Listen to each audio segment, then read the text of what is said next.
So I booked about 5,000 calls on LinkedIn, made over $5 million on the platform, and I currently coach about 850 people, and our clients, last time I surveyed them, made $172 million a year. And in this video, I'm gonna walk you through exactly how to write cold DMs that people are actually glad that they responded to. There's so much trash advice out there on cold DMs.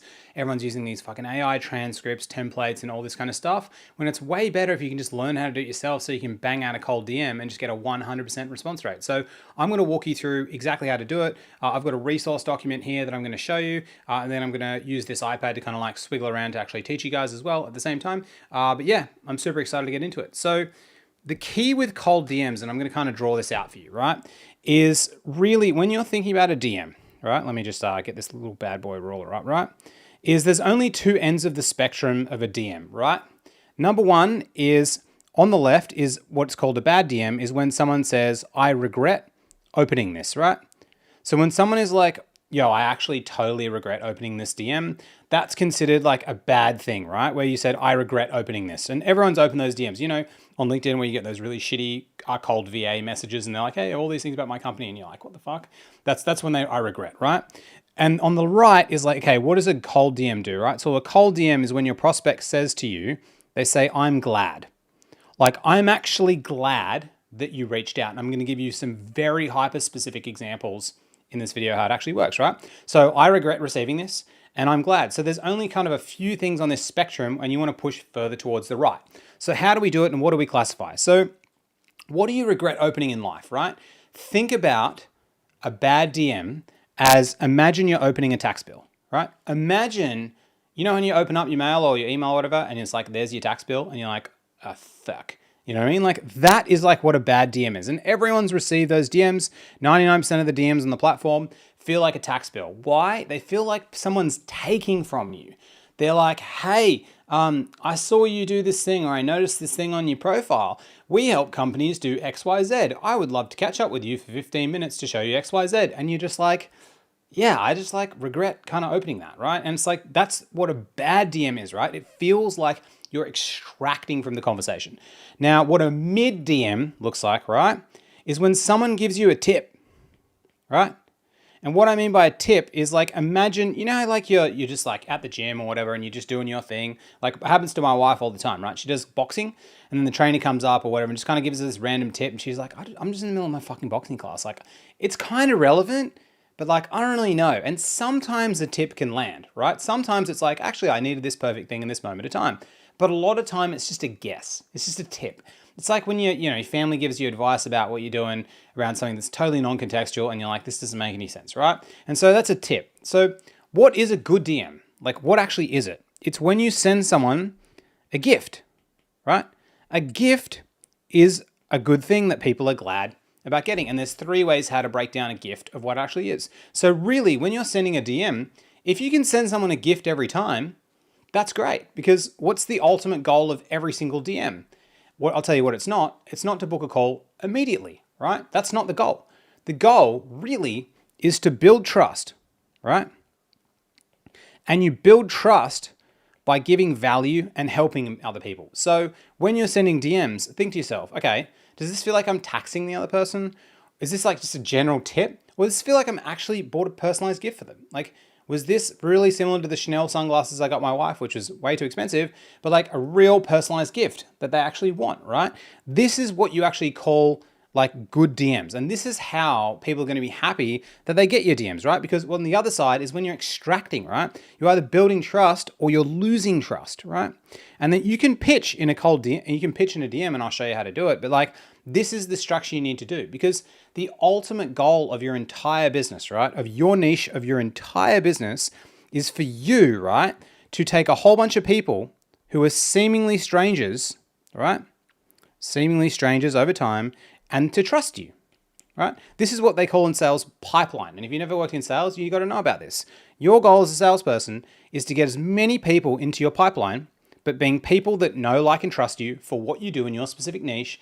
Because then when you do, if you've got an inbox full of hundreds of people that already trust you, you can just sell to people. It's just way easier, right?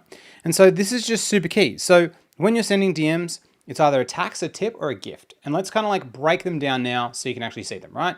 So think the goal of the DM is not to sell. The goal of the DM is to send a message that feels so unexpectedly helpful and low pressure that the person on the other side is genuinely glad they opened it, right? Because everyone has had the opposite experience too, opening a message immediately thinking, I regret opening this, right? These two reactions aren't opinions, they're trust movements, right? So I'm glad I opened this, trust deposited. I'm regret opening this, trust withdrawn. So when trust is deposited, replies come naturally and trust compounds and sales become the byproduct, right?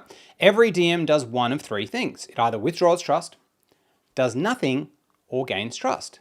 And think about, look in your inbox right now. Look at the DMs that you actually responded to. You're like, does that actually feel like a gift? Or does that feel like they're trying to tax me, right? And that's what you want to be doing when you're sending a message to someone else, right?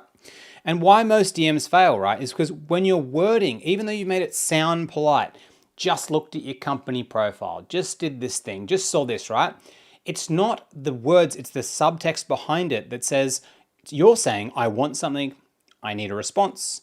Please move this forward for me, right? And human beings notice this immediately. It's why someone's like, they're being polite to you, but their facial expression is like they're being rude. Well, they're being rude. It doesn't matter the words that actually come out of their mouth, right? So there's subtext to every message you send. Notice your company, notice you grew, notice this. It's like, nah, bro, whenever you say noticed, it's like, it doesn't actually mean anything, right? So people go down to the internal reaction being like, I regret opening this, right? But the thing that people don't talk about is that doing DMs properly, you will feel awkward, you will feel slow, you will feel like emotionally exposing, and it will feel kind of identity threatening. Now, what do I mean by that, right? When you get someone a gift, it feels a bit weird, right? When I go on Valentine's Day and buy my wife flowers, or just when I buy her flowers, I feel a bit weird. It feels a little bit weird, even though it's just normal. It feels a little bit strange. I'm kind of like putting myself out there, right? It's like when you go to a party and then you meet someone and then you go to hug someone, right? And then they're like, this is a bit weird. And then they pull away and you're like, oh, fuck, I went to give them a gift and it didn't work. Oh, fuck, right? And so giving a gift or putting yourself out there in the DMs leaves you exposed. It doesn't feel safe. So what people like to do is they'll actually be like, just fucking fire off these shitty DMs to people and they just never get response rates and they never close calls and never get book meetings, right? So when the discomfort is exactly why most people avoid it, right? And it's exactly why trust is deposited when you don't, right? If sending a DM feels a little bit vulnerable, you're probably doing it right? So think about every DM, right, as trust transactions. It's either a tax, you're withdrawing, a tip, nothing happens, or a gift, which is trust deposited, right? So let's walk through the three things which make DMs perfect. But before I do, I'm just going to give you an example because I used to do cold calling and I used to book calls, and I'll give you an example of an exact cold call script that I used to book 150 meetings. One time I called in 80 minutes and I booked 14 calls in 80 minutes, right? I'll give you the exact scripts, say exactly what I used, right? And then I'll run it through the unexpected. So I'll run you through then the formula. The 3-step formula is it unexpected? Is it useful? And is it optional, right? These are the three things you need to get right, and you get a 100% reply rate, right? This is what I used to do. So I used to sell telephone bill auditing services in Australia. In Australia, there's this big bad company called Telstra. They fuck over all the little guys, especially in rural Australia, right? Because they're the only provider that can service them, and they give them 10,000 page Telstra bills so that the IT person and the finance person can't even make sense of what's actually going on, so they overpay, right? And so what we used to do is we consulted with them, help them save money, and we'd help them move to another phone provider. That's what we did. And so this is an example of how I used to call someone. I'd be like, pick them up, I'd call the phone, like, hey Dan, this is Matthew LeCave calling from Telesense. Dan, I was just chatting to Anthony from MyWatch. He's about 300 Ks up the road from you as well. Thought I'd just give you a quick call. Do you have 3 minutes just to hear the reason for my call? I was happy to call back later. Now, what I've said in that conversation is I've said my first and last name. I've referenced someone that they might know because I'm in a specific niche, said they're close by, and I asked them permission, right? So that's like a starting point, and we'll go through the 3 points in a sec. Now, after that, they'd be like, oh yeah, sure, what's this about? I'm like, cool, started working with Anthony from MyWatch a couple of months back. I know you guys, just like them, have a 10,000 page Telstra bill sitting on your desk. The IT person will look down at the bill. What we do is we actually provide a no-cost bill analysis for Telstra phone bills for Indigenous rural healthcare organizations. I'm just wanting to ring up to see if you're open to it, similar to what Anthony was, we can lock in a time, just have a chat so we can help you audit your bills. Have you got time tomorrow at 9 a.m. or Friday at 9 a.m. as well? We're actually able to help MyWatch save about $35,000 a month. So that was just from our first analysis. I just want to see if you might be open to it. So you can see how that call that I just did, is like, I'll show you the 3 points that I ticked off, but you can see how the person would feel like, this is a fucking gift. Like they'd be like, they used to literally thank me for calling. I called up a massive non-for-profit here in Australia, a massive non-for-profit. I won't name the name. And we saved them 35 grand a month immediately, right? And they were like, thank you for calling and telling us this. And I was like, sure, we just want to help. And we got deals out of it, right? Because when I call them, it's like a gift. It's like a fucking, you just fell out of nowhere. It's like someone just went to your house and unclogged your toilet and you didn't even know the toilet was clogged. It's like, how do you make it so good that you actually do that? And like, you need to do it by niching, which I teach clients how to niche correctly. And I can show you what that actually looks like. That's why niching works, because you can't do that unless you actually have a niche, right? So how do we actually do this in a practical sense? How do you construct a DM like this? So there's 3 main points when you're constructing a DM that it needs to answer these 3 things, right? Number 1 is it needs to be unexpected, right? If they saw it coming, it doesn't feel like a gift and no trust is deposited, right? It's like Christmas morning, you wake up, there's the fucking sack of the presents there, you're like, this is amazing, right? Even though you expect it, you don't really know how many gifts there are, what's going on. So unexpected relevance sounds like, wait, how did they even notice that? That's oddly specific. This isn't about clear tricks. It's about genuine observation, noticing something that they didn't expect a stranger to notice, right? And so, example, it was my wife's birthday on Saturday night. We went out to this bar. We came back to ours. We had a few drinks. Another friend came over. She noticed something about my wife's outfit and she said, oh my God, that outfit and that very specific brand, I love that because I saw that very specific thing. And my wife was like, oh, thank you so much for noticing. That's amazing. It's unexpected, but oddly specific that it's quite nice. If someone just says to you, oh, you look great today. It's like, oh, thank you. But that's kind of like, okay. But like, it's got to be like unexpected, right? Something that just happens on a whim where you're like, okay, and I'll kind of put this together for you guys in a second, right? The next thing is it useful, right?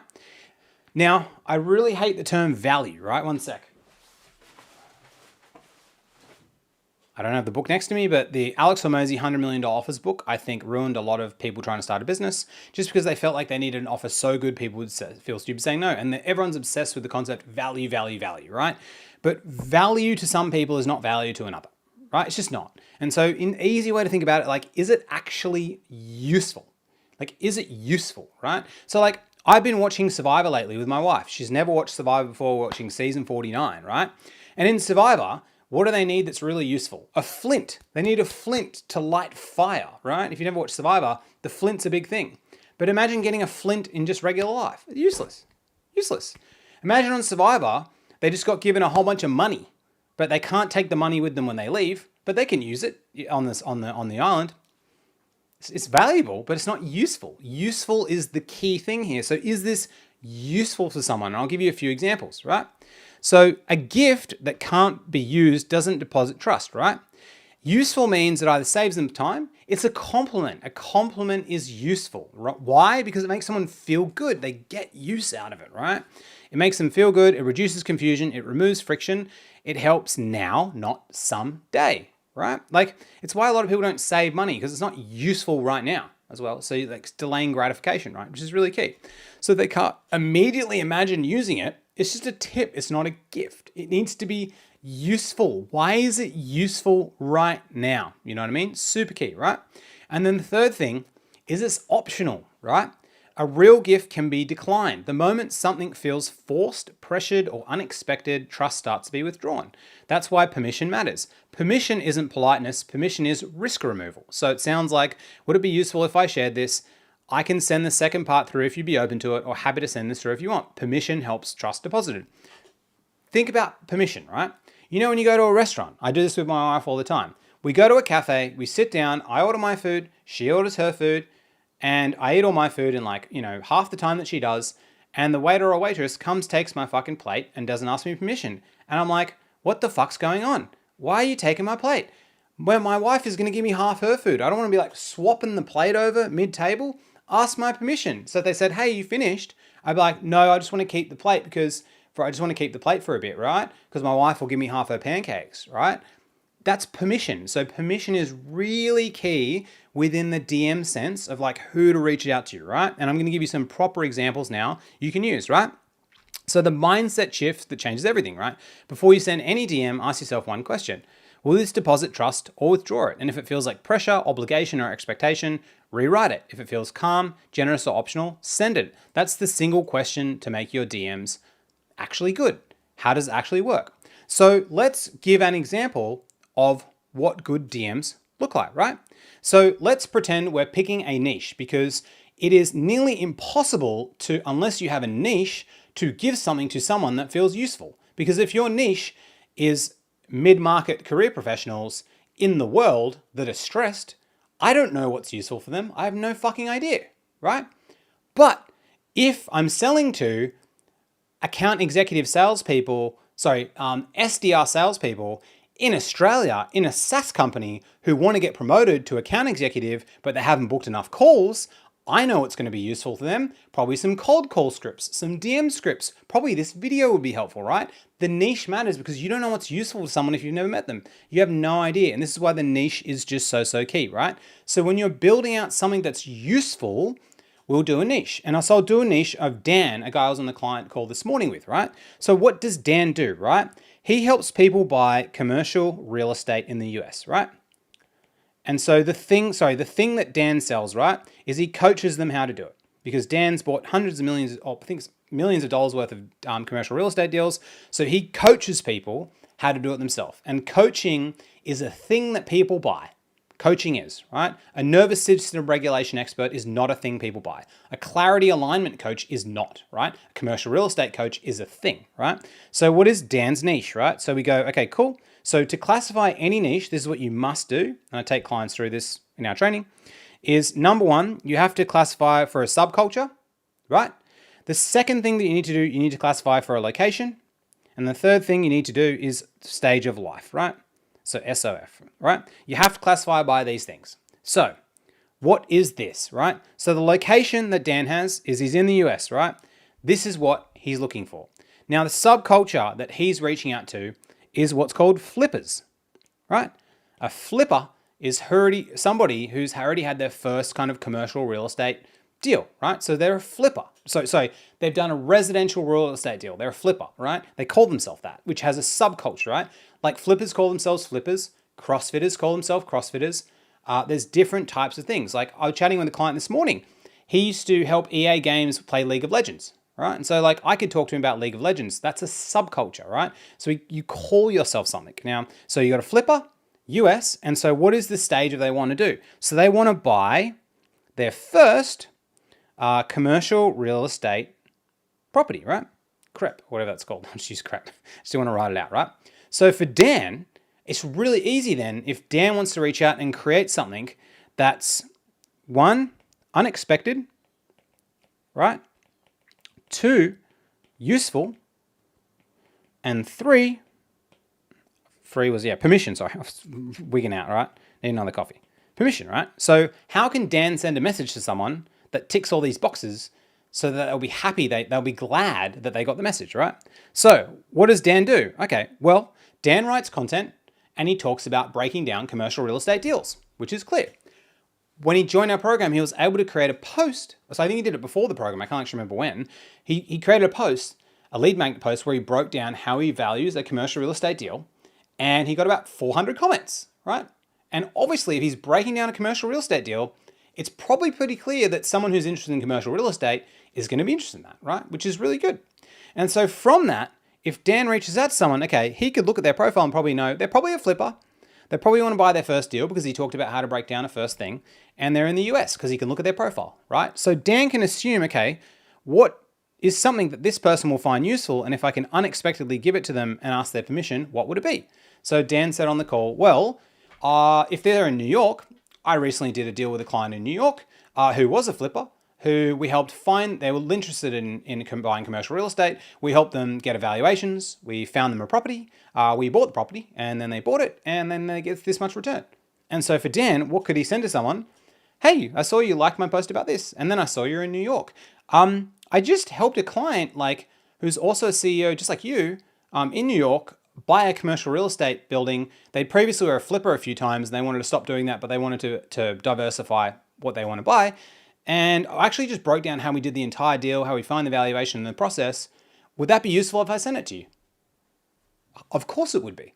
Of course. Of course that would be useful. Why would it not be useful? But imagine that this is your niche, right? Imagine that your niche is, what is a subculture? Well, employees are a subculture. Like employees at businesses are subcultures, right? Now, a place is the world, right? Earth. Let's just say Earth. Earth is a place. And let's say who are just, what is the stage of life they're in? Well, they're just stressed at their job, right? So, and this is what a lot of people sell. They're like, oh, I'm going to work with some employees. You know, I don't know where they are, but they're like going through a lot of stress and I'm going to help them with the stress, right? Cool. What are you going to give them that's useful? What? What will it be? You don't know. You're guessing, right?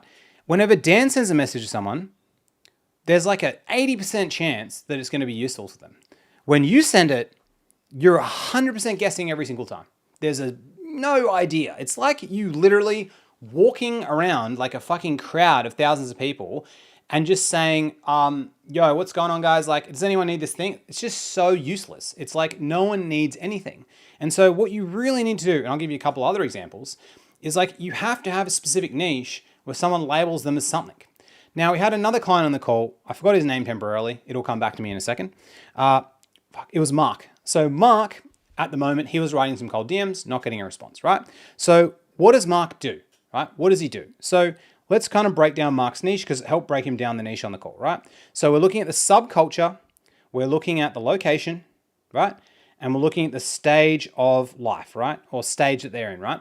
So the subculture that Mark sells to is he sells to Series B SaaS companies, right? Because Series B have a specific subculture, right? He could even say Series A, B, and C SaaS companies. There's a subculture there, right? Because they call themselves, SaaS people, right? And I've just raised a series. They identify as that. A location is in Germany, right? Why pick a location? Again, you don't have to be a geographic location. I sell to people on LinkedIn. It's a place. And a place has cultural norms and rules that people do that helps identify these people. Germany is a place. And so what is he going to help them with? Well, he helps people with onboarding, right? But it's very hard to package that up. But the stage that these people in is that they just raised money, right? They just raised dollars, right? And the person that he worked with, this specific person, is they wanted to go from 800 to 1,000 employees, right? And so they want to grow employees, but they want to do it with high level execs within the organization. Because a lot of time when they're raising B, C, and D, or whatever series it is, that's when they need to hire a new exec tree so they can actually advance like their business to the next level, right? And so there's a specific issue around this where they have a lot of money, but the problem is there's a 6-month probation period inside Germany where it's like if someone doesn't get like activated or they're not a good fit and they go past the 6 months, you've got to pay them out a lot of money. And so this is a very specific problem that Mark solves to. So what would be useful at these times to these people? Again, if he reached out to someone, what would be unexpected, useful, and to ask permission? It's very easy for him to know what to say, right? Really, really easy. I'll give you one other example of a client, right? We just chatted just then, right? Megan, right? So what Megan does is she hosts, let's go through, really, really simple, right? Megan does events, right? That's what she does. Events is a thing. There is companies that do events, right? You have to pick a thing, a category. And I've got previous videos on like how to do this, or you want to work with us as well. Mark, let's fucking go. Thanks for joining, dude. League of Legends represent. All right. So when we're looking at this, right? So we're thinking to ourselves, okay, there's a subculture, there's a local culture, and then there's also a stage of life, or kind of like, what is the thing that they're going through right now? What is the compelling event that's going to cause it, right? Subculture that Megan reached out to, she's in the VC land. People kind of in the venture capital land. This is a subculture, right? And she's not just there, she's in the venture capital land in San Francisco because she lives in San Francisco, right? Two things, right? What do they want? What do these people want? They want access to deals. That's it. That's like literally what they want. So when Megan reaches out to someone, okay, so she does events at places where she brings people within the VC funds together. So what would be, let's go up here, unexpected, useful, and gives permission. So she might share some hotspots of the best dinner locations that these VC people go to. if she's got someone who's coming out of town, into town, this is the best places to host people based on what. She also mentioned there's a specific social club. She can mention that, right? She could mention that she has a list of these X amount of VC people that do this, that she can invite to a dinner. That would be very, very valuable. She's like a connector, and she's hosting these events that are connecting each other. And because of that, she can use the slang and the words that a VC fund uses, right? She can use the words that San Francisco uses and the words that the people that want access to these deals. What words do they actually use, which is just really, really key, right? And I'm going to wrap it up with a little thing here, right? So let's give you an example of another niche, right? I'm going to give you an example. And this is going to be a random one, right? And I'm going to drive the point home of like why the niche matters. And then when you're giving something useful, something unexpected, and something with permission based, it's going to be good for them, right? So who am I going to target, right? Right here, right? So I'm going to target people who play League of Legends, right? People who target League of Legends, where am I going to target to them? When they're watching EA Sports, right? So a place is EA Sports. And then what are they currently trying to do? They're watching EA Sports, targeting League of Legends, and they're currently right now, they want insights. Actually, what's a better one? I'm trying to think about it. Like, let's say they want to go from bronze, right, to platinum, right? So I'll tell you what that means in a sec. League of Legends is a computer game, and then it's coaching. So we're selling coaching, right? So I'm selling coaching to League of Legends players who kind of like watch esports. I could even literally say League of Legends players, let's just say in Australia, right? Because I can use Australian lingo as well, who want to go from bronze to platinum in the game, right?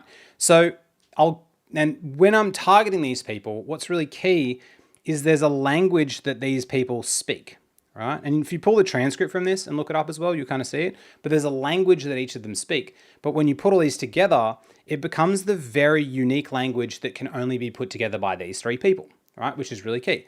So if I'm targeting League of Legends players and I'll use the words that I would say, right? And so then unless you play League of Legends, you won't know what this means, right? But if I say back in the day, I used to play mid Cho'Gath and I used to love doing the QR combo with Flash.